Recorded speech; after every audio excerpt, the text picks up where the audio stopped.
We're getting to the part of the show where we look at growing figs in cold climates. And today you will hear a chat that I had last week with Joe, who is a member and a moderator on the rfigs.com website forum.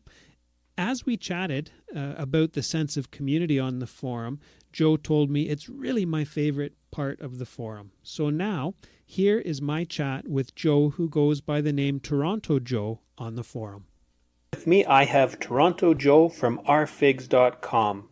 Toronto Joe, welcome to Garage Gardeners Radio Show.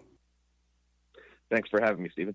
Hey, well, thanks for joining us to tell us about the rfigs.com fig forum, because it's such a great online resource, and I bet there's people out there who haven't heard about it. So how long have you been on the forum?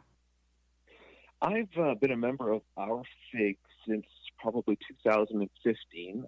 It was probably a little bit later that I got really active on the forum, and it just drew me in. It's a great, diverse community of like-minded people from around the world. Really, it's a great group with different backgrounds from all walks of life, and while it's primarily populated with members from the U.S., we have members from around the globe who contribute their ideas and talk about the varieties of figs they're growing, and in general have become really great friends, even though we've never met. And so we're talking then about different cultures, different walks of life, different vocations then?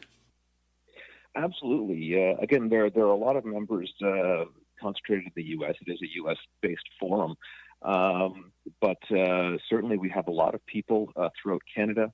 I know that we have members in Mexico who contribute frequently, the Far East, the UK, throughout Europe, Italy, the Eastern Europe, and as far as Australia and South Africa. We have some very active members there.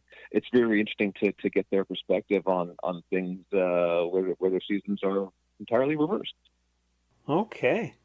Well, what are some of the things that people talk about on the forum? It's really interesting. It is I would say it bases itself on both region and season.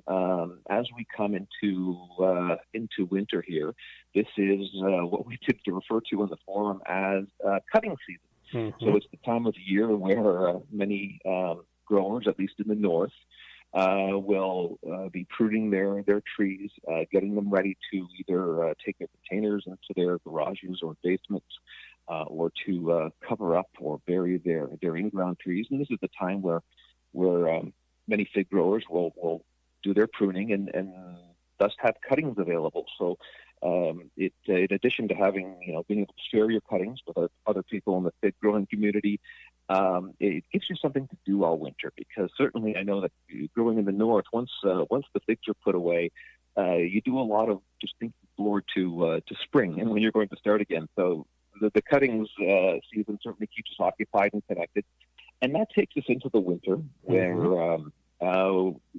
we spend a lot of time propagating, and that's when many of us will take those cuttings and we'll share a lot of information, anecdotes, successes, failures about how we're propagating our figs. And there are a number of different methods that people use. I have my favorite. We're always improving.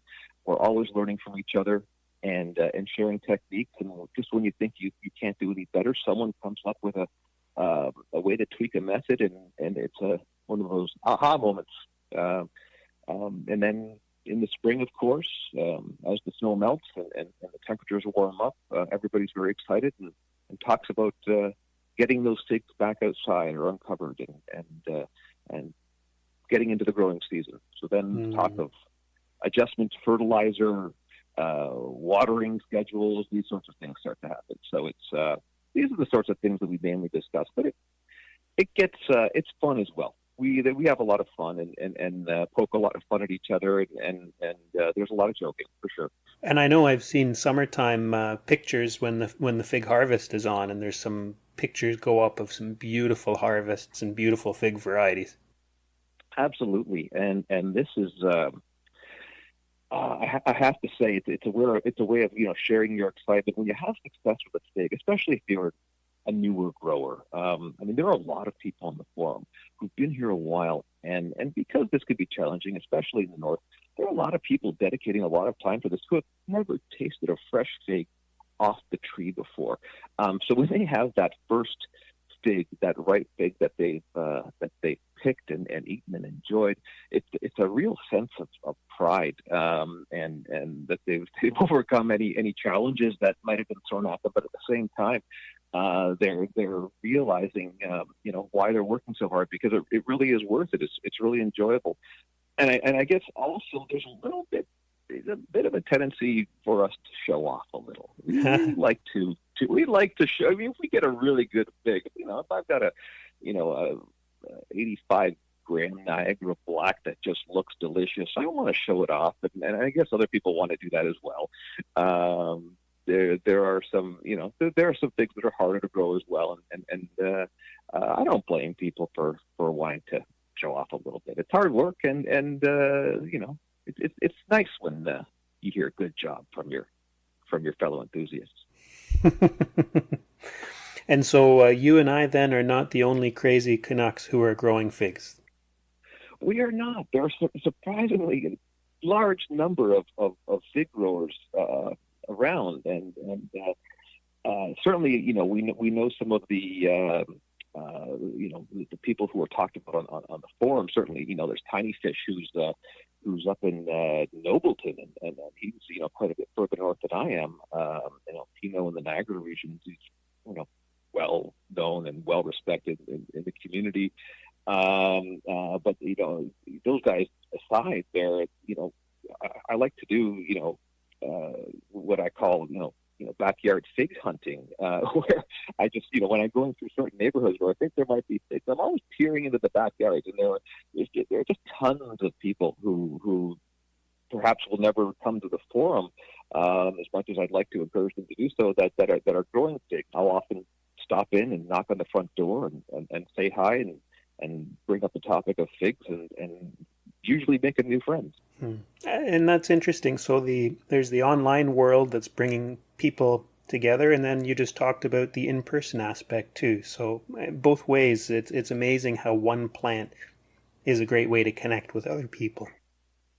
And it's one thing I found interesting, because I do grow other things. I have grown other things, but even looking in the online communities, I mean, there's a tremendous large tomato community out there, and I've dabbled in it, and it's never seemed quite as personal and personable and tight and close as the fig community. And I've grown olive trees, I grow olive trees with citrus, but going and looking out there at the online landscape, I've never been able to find anything in those other areas of growing those other types of plants where there's a community that is tight knit and I would say single purposed and dedicated to their plant as they are with these figs. There's something about these figs that people are drawn to, and